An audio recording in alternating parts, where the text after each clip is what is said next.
स्वास्थ्य, शिक्षा तथा समाज कल्याण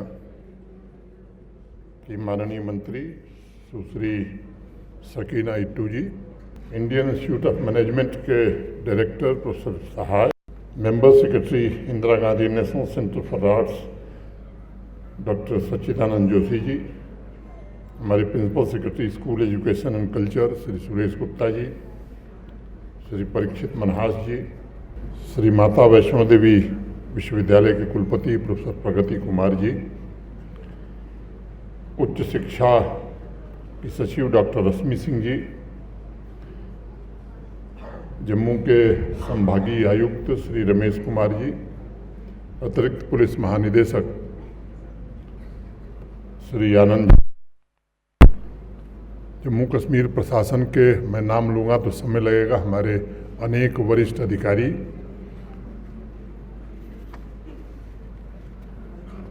कला, संगीत, भाषा से जुड़े हुए सभी विद्वद्जन, विभिन्न विद्यालयों के प्राचार्य, शिक्षक, देवियों, सज्जनों तथा बच्चों, Indira Gandhi National Centre for arts के इस रीजनल सेंटर के लोकार्पण तथा टाइकैथॉन के समापन समारोह में सभी सम्मानित नागरिकों, कला प्रेमियों, लोक कला से जुड़े हुए कलाकारों, लेखकों, रिसर्चर्स, स्टूडेंट्स, इनोवेटर्स, सभी का मैं हार्दिक स्वागत और अभिनंदन करता हूं तथा हृदय की गहराइयों से बधाई भी देता हूं। भारत की आध्यात्मिक सांस्कृतिक परंपरा के हृदय स्थल कहे जाने वाले जम्मू कश्मीर के इस रीजनल सेंटर का उपहार देने के लिए मैं भारत के प्रधानमंत्री आदरणीय नरेंद्र मोदी जी तथा IGNCA के अध्यक्ष आदरणीय श्री राम बहादुर राय जी के प्रति हृदय की गहराइयों से आभार व्यक्त करता हूँ। आज इस सेंटर के लोकार्पण से जम्मू देश के उन गिने चुने शहरों में शामिल हो गया है जहाँ भारतवर्ष के साहित्य, संगीत और कला की विरासत को सहेजने, सजोने, प्रचार प्रसार और भविष्य में उसके संरक्षण को लेकर संवाद का निरंतर सिलसिला जारी रहेगा और यहीं से भविष्य के लिए एक व्यवस्थित रोड मैप भी निकल सकेगा। यह सेंटर विशेष रूप से जम्मू कश्मीर की प्राचीन सांस्कृतिक तथा लोक कला की धरोहर को नेशनल प्लेटफॉर्म प्रदान करने तथा उसे लोकमानस में पुनर्स्थापित करने में आने वाले दिनों में एक बड़ी भूमिका का निर्वहन कर सकता है, ऐसा मैं मानता हूँ। आने वाले दिनों में कला प्रदर्शनी, मल्टीमीडिया एग्जीबिशन, सम्मेलन, सेमिनार और कार्यशालाओं के माध्यम से जम्मू कश्मीर की लोक संस्कृति पर रचनात्मक संवाद के लिए यह सेंटर मुझे लगता है कि एक जीवंत प्लेटफॉर्म बन सकता है। संत कबीरदास जी की पदावली की दो पंक्तियां मैं उद्धृत करना चाहूँगा। तन पाटन में किन्ह पसारा, मांग मांग रस पिए बिचारा, कहे कबीर फाबी मतिवारी, पीवत राम रस लगी खुमारी। आध्यात्मिक रूप से यह पद अत्यंत रहस्यमय है, गूढ़ भी है और वैज्ञानिक रूप से अत्यंत तार्किक भी। मैं मानता हूँ कि कबीरदास की ये पंक्तियाँ भारत की आध्यात्मिक सांस्कृतिक साधना को भी परिभाषित करती हैं। प्राचीन काल से लेकर वर्तमान कालखंड तक भारत इस दुनिया का अकेला देश है जिसने चेतना के परम शिखर को छुआ है और इसका सबसे बड़ा कारण ये है कि हमारा समाज सिर्फ चिंतन तक सीमित नहीं रहा है, बल्कि वह चिंतन को जीने के लिए भी लोगों को प्रेरित करता रहा है। और यहाँ कश्मीर में योगिनी ललेश्वरी ने तो स्वयं लिखा, कर मनस्तु पवनस कुनुई संगाट, अपने मन और प्राण को एकीकृत कर इन्हें अलग अलग देखने का काम मत करो। हमारे पूर्वजों ने सिर्फ रिसर्च या खोज पर बल नहीं दिया, बल्कि उन्होंने कहा कि तुम जो जान सकते हो उसे जियो भी, उसे जीवन का अभिन्न अंग भी बनाओ। और गुरु नानक देव जी ने तो यहाँ तक कह दिया कि नाम खुमारी नानका चढ़ी रहे दिन रात। जिस कला संस्कृति और अध्यात्म की अनुभूति हो रही है उसे सिर्फ किताबों में ही नहीं लिखना है, बल्कि उसे जीना है, उसे जानना है और उसे अपनी सामान्य जीवन शैली में भी ढालना है। ये भारत की परंपरा है और इसीलिए हजारों वर्षों से भारतवर्ष में लिखित और मौखिक दोनों रूपों में लोक संस्कृति का खजाना, बहुत बड़ा खजाना तैयार हुआ है, जिसने आधुनिक भारत के निर्माण में अपनी महत्वपूर्ण भूमिका निभाई है। ये भी सच्चाई है कि टेक्नोलॉजी तथा उसे जुड़े हुए क्षेत्रों में जिस गति से परिवर्तन हो रहा है, वैश्विक समाज के सामने जो चुनौतियां आ रही हैं, समाज को बांटने के लिए जो कुत्सित प्रयास हो रहे हैं, और यहाँ तक कि क्लाइमेट चेंज का भी असर पारस्परिक सांस्कृतिक प्रैक्टिसेस को प्रभावित करने लगा है। ऐसी स्थिति में मेरा यह अटूट विश्वास है कि एकता, शांति और समृद्धि सुनिश्चित करने के साधन के रूप में लोक संस्कृति की अमूल्य विरासत की भूमिका और भी व्यापक हो सकती है। ये सभी भारतवासियों का सौभाग्य है कि हमारे पास साहित्य, संगीत, नृत्य, नाट्य कला और लोक संस्कृति की 6000 वर्ष से भी ज़्यादा पुरानी जीवंत सभ्यता है, जो ये सुनिश्चित करेगी कि विकसित भारत की चेतना में लोक कलाओं की सृजनात्मकता भी शामिल हो। और इसलिए मैं तीव्र परिवर्तन के दौर में पिछले कई वर्षों से दो बातें बराबर कहता रहता हूँ। पहला, भविष्य में एकता, शांति और समृद्धि, यूनिटी, पीस एंड प्रॉस्पेरिटी सुनिश्चित करने के लिए हमें साइंटिस्ट और स्पिरिचुअलिस्ट दोनों तरह के लोगों की आवश्यकता होगी। और दूसरा, हमें साइंस और संस्कार दोनों का बैलेंस स्थापित करके ही आगे बढ़ना होगा। ये दोनों उद्देश्य तब तक पूरे नहीं हो सकते जब तक लोक कलाओं की ऐतिहासिक विरासत तथा उसमें निहित मूल्यों के संरक्षण और प्रसार को प्रबुद्ध वर्ग अपनी जिम्मेदारी नहीं मान लेता। जम्मू कश्मीर में मैंने देखा है कि जड़ों से पैदा हुई हम यहाँ की लोक संस्कृति ने हमेशा देश को जोड़ने और राष्ट्र निर्माण के लिए लोगों को प्रेरित किया है। कलाकारों और रिसर्चर्स ने इसका प्रचार प्रसार का काम भी बड़ी सजगता से किया है और मैं चाहता हूँ कि IGNCA का ये सेंटर महज एक सरकारी संस्था न होकर लोक कला से जुड़े लोगों की संस्था बने और कला साधक इसके सबसे बड़े भागीदार स्टेक होल्डर्स बने। मैं यहाँ की क्षेत्रीय निदेशक डॉक्टर श्रुति अवस्थी को हृदय से बधाई दूंगा। पिछले 2-2.5 वर्षों में मैं कह सकता हूँ कि जिस तरह का कार्यक्रम इन्होंने सुदूर ग्रामीण अंचलों में स्थापित किया है, वो निश्चित रूप से उसकी जितनी भी सराहना की जाए वो कम है। IGNCA और प्रबुद्ध समाज के सामने एक और बड़ी जिम्मेदारी है और मेरी उनसे अपेक्षा है, उस पर समर्पित भाव से काम करने की आवश्यकता है। 1885 में सांभा में जन्मे ठाकुर रघुनाथ सिंह जी डोगरी साहित्य के बहुत ही सशक्त हस्ताक्षर हैं, लेकिन वह इस बात से दुखी रहते थे कि समाज का प्रबुद्ध वर्ग कला साहित्य के प्रति बहुत उदासीन रहता है। उन्होंने सुधारक की भूमिका निभाई और लोगों को अपनी संस्कृति से जोड़ने के लिए जीवन भर प्रेरित किया और समाज पर कटाक्ष करते हुए कविता लिखी उन्होंने, मैं उसे उद्धृत करूंगा। कवि रतन गली बिच रुलदा बेक दरे दे महल्ले, अर्थात कला तथा साहित्य में उदासीन लोगों की गलियों में कवि रूपी रत्न यहाँ वहाँ बिखरे पड़े हैं। उन्होंने समाज का भी आह्वान किया कि कलाकारों, लेखकों को उनका सही स्थान प्रदान किया जाना चाहिए। मैं भी आप सबसे विनम्रतापूर्वक आग्रह करता हूँ कि कला और साहित्य जगत के जो हीरे हैं, जो बिखरे हुए हैं, सुदूर अंचलों में रहते हैं, उनकी पहचान बड़ी आवश्यक है, उनको पहचानने की ज़रूरत है।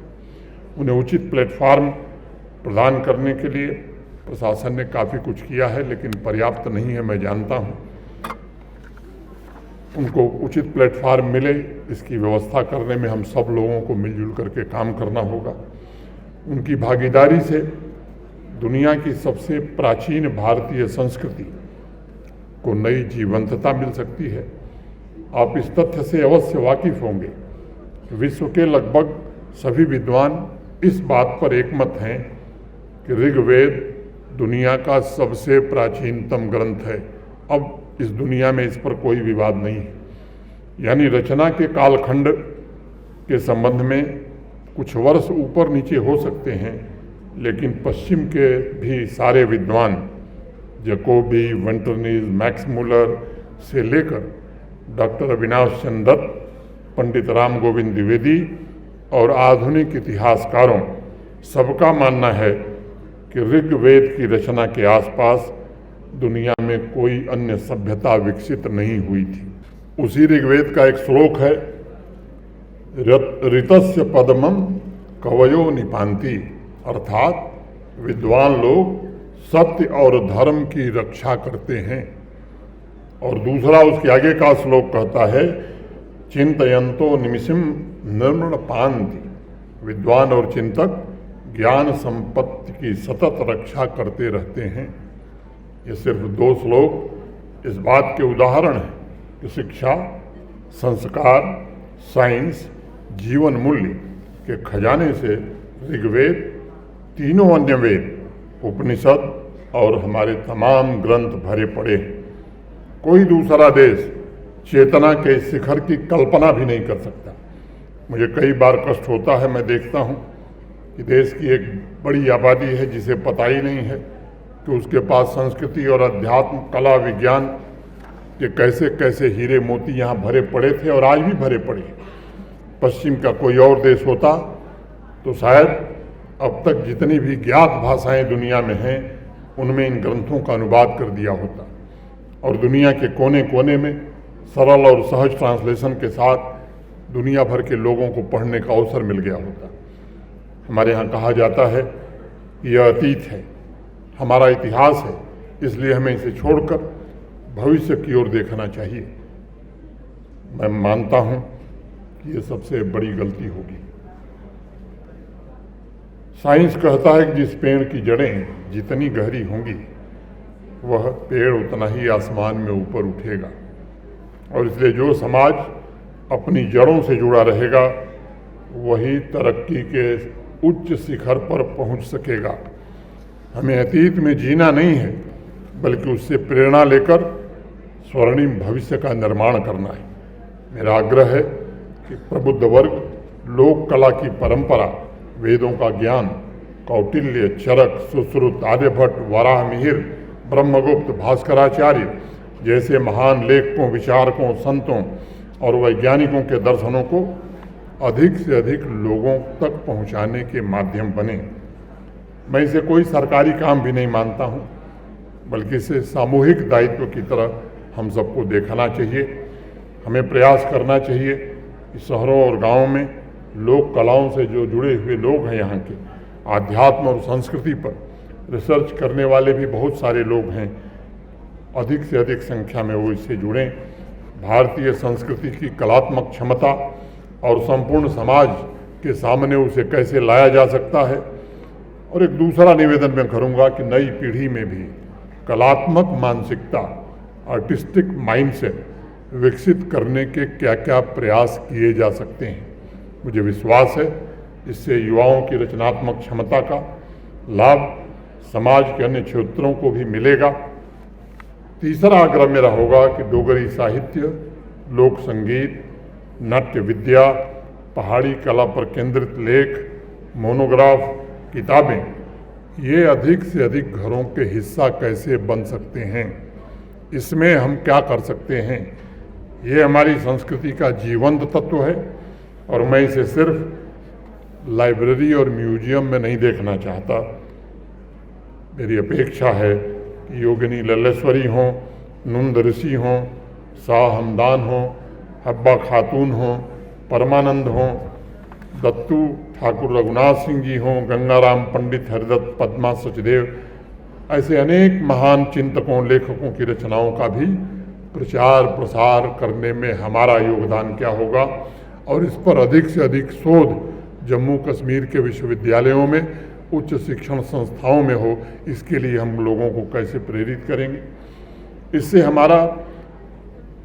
इससे हम वर्तमान ज्ञान प्रणाली को और अधिक समृद्ध कर पाएंगे।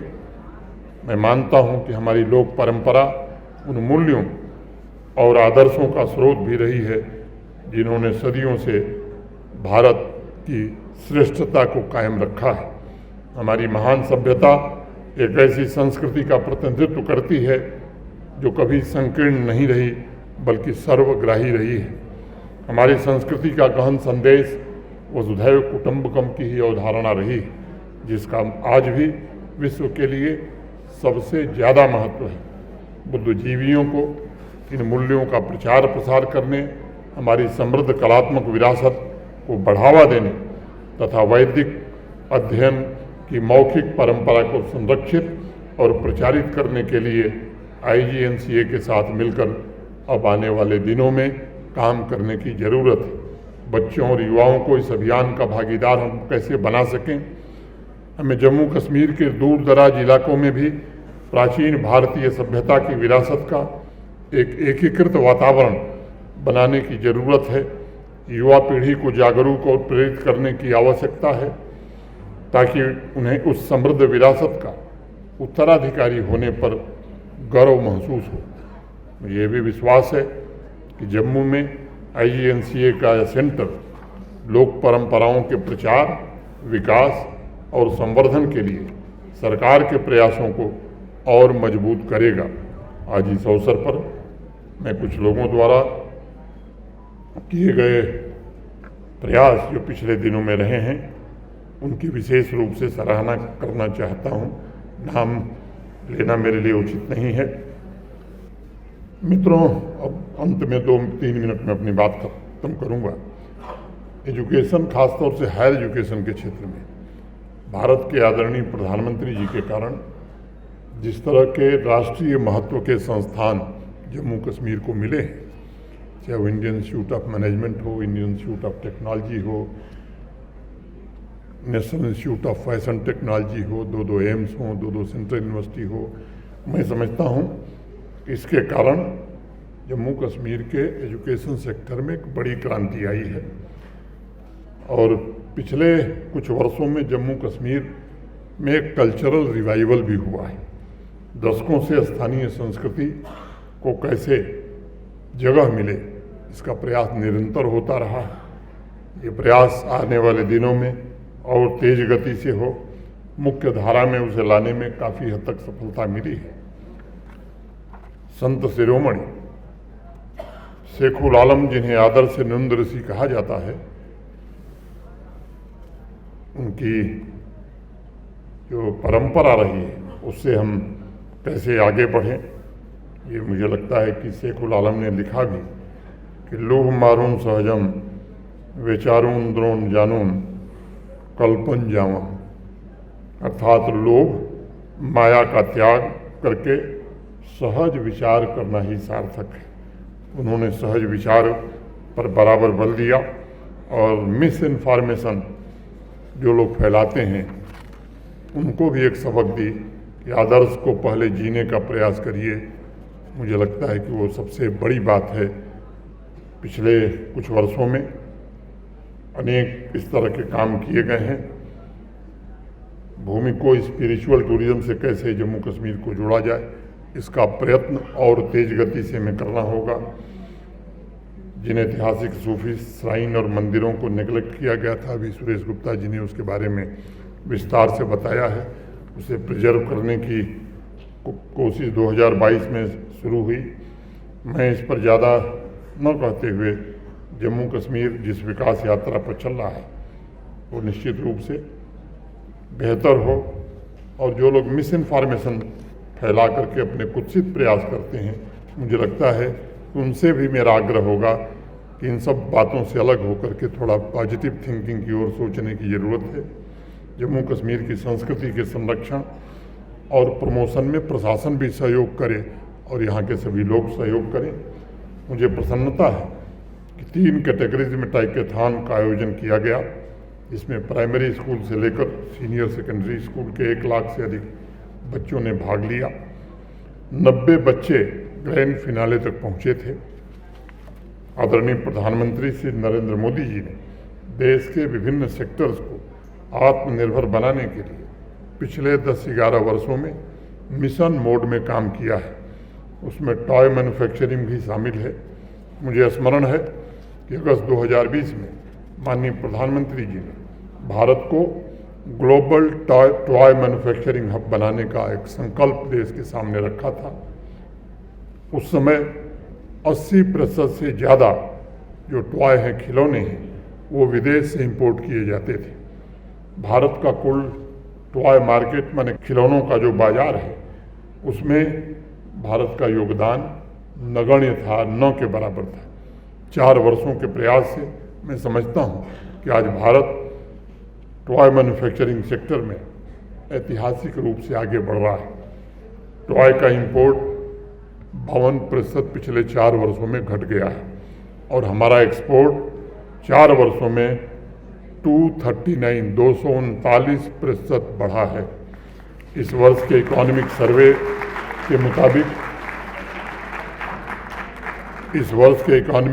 के मुताबिक कुल इंडियन एक्सपोर्ट का 70% toy America, Britain, Germany, Australia, Denmark, Netherland को किया जा रहा है। इस इनिशिएटिव में देश भर के एजुकेशनल इंस्टीट्यूशंस में आयोजित किए जा रहे हैं। टाइकेथॉन जमीनी स्तर पर टैलेंट्स और आइडियाज़ के इनोवेशन में महत्वपूर्ण भूमिका निभा रहा है। पिछले कुछ वर्षों में डिज़ाइन एक्सपर्ट, टॉय एक्सपर्ट तथा स्टार्टअप्स के सामूहिक प्रयासों से भारतीय संस्कृति और लोकाचार, स्थानीय लोक कथा, स्थानीय हीरोज़ और भारतीय मूल्यों पर आधारित टॉय और ऑनलाइन गेम्स को डेवलप करने में हमारे देश ने सराहनीय प्रगति की है। जम्मू कश्मीर में जहाँ तक प्रतिभा का सवाल है, यहाँ के नौजवानों में, खासतौर से बच्चों में अद्भुत प्रतिभा है। अगर हम इन हीरों को तराशेंगे तो मुझे लगता है कि भारत की विकास यात्रा में जम्मू कश्मीर का भी योगदान किसी राज्य से कम नहीं होगा। स्कूल एजुकेशन के सभी स्तर पर साइंटिफिक टेम्पर तथा बच्चों में इनोवेशन के कल्चर को प्रमोट करने की कोशिश हो रही है। नई पीढ़ी अपनी सांस्कृतिक ऐतिहासिक जड़ों से जुड़ी रहे, ये हमारा प्रयास है। नई पीढ़ी को अवसर मिल रहा है वह कुछ नया क्रिएट करे। एजुकेशन का सबसे बड़ा उद्देश्य यही है कि स्टूडेंट्स की क्रिएटिविटी कैसे इग्नाइट की जा सकती है, उसके भीतर कुछ हो सकने की जो संभावना है उसे कैसे मूर्त रूप दिया जा सकता है। मुझे प्रसन्नता है कि स्कूल एजुकेशन तथा हायर एजुकेशन दोनों डिपार्टमेंट ने जम्मू कश्मीर में नेशनल एजुकेशन पॉलिसी की जो संस्तुतियाँ हैं, रिकमेंडेशंस हैं, उनको इम्प्लीमेंट करने में काफ़ी मेहनत की है। और मुझे ये बताते हुए खुशी है कि आज इस मामले में जम्मू कश्मीर देश में अपना अग्रणी स्थान बना चुका है। अभी चर्चा हुई थी कि जम्मू विश्वविद्यालय अभी कुछ ही दिनों पहले इस संघराज क्षेत्र की पहली यूनिवर्सिटी है जिसे A++ ग्रेड मिला है। रोट लर्निंग की बजाय स्कूल कॉलेज कैंपस को क्रिएटिविटी, क्यूरियोसिटी और लर्निंग का केंद्र बनाने में काफ़ी हद तक हमें सफलता मिली है। मैं IGNCA को टाइकेथॉन के सफल आयोजन के लिए भी शुभकामनाएं देता हूं। मुझे विश्वास है कि सभी school out of the box creative एवं लॉजिकल थिंकिंग, सांस्कृतिक, सामाजिक और मानवीय मूल्यों पर विशेष ध्यान देंगे। आने वाले समय में IGNCA स्थानीय लोक कथाओं, कला की विभिन्न विधाओं से संबंधित शोध के द्वारा कोलैबोरेशन की नई शुरुआत कर सकेगा। मैं एक बार पुनः IGNCA के रीजनल सेंटर के लिए यहाँ उपस्थित जोशी जी को भी हृदय से धन्यवाद देना चाहता हूँ और जम्मू कश्मीर के लोगों को हृदय से आज के इस उद्घाटन की बहुत बहुत बधाई देते हुए अपनी बात को ही पूरी करता हूँ। धन्यवाद। जय हिंद।